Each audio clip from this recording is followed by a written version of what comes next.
This is what happens when you don't think about how much water you're putting in and it suddenly spills out all over the newspaper. But this is exactly why we use newspaper. Goo pots coming in handy. Hello friends, and welcome back to my channel. My name is Emma, and today we're going to be talking about water propagation.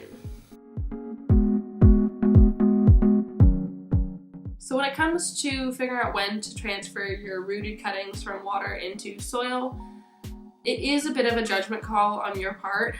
I think one of the better rules to go by is when the roots look proportional to the plant, like they could adequately support it if it were in soil.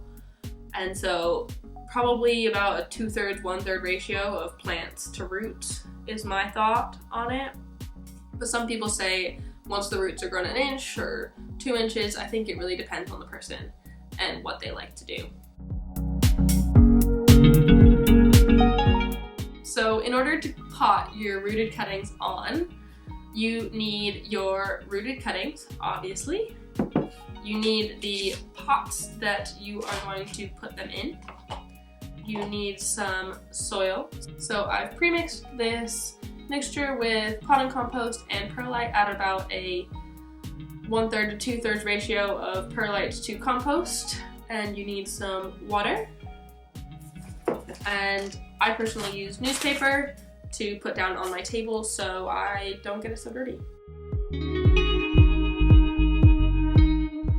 So when I pot cuttings, I start by putting a base layer of soil around the bottom of the pot, and then I kind of build up soil along the sides of the wall of the pot, kind of making a bowl for the cuttings to go into.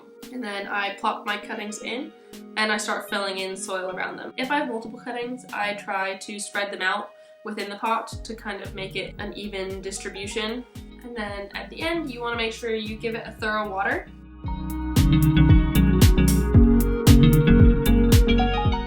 This is what happens when you don't think about how much water you're putting in and it suddenly spills out all over the newspaper. And this is why we use newspaper. I put way too much water into that.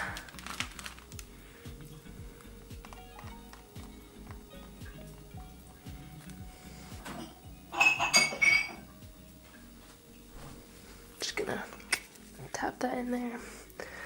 Goo pots coming in handy.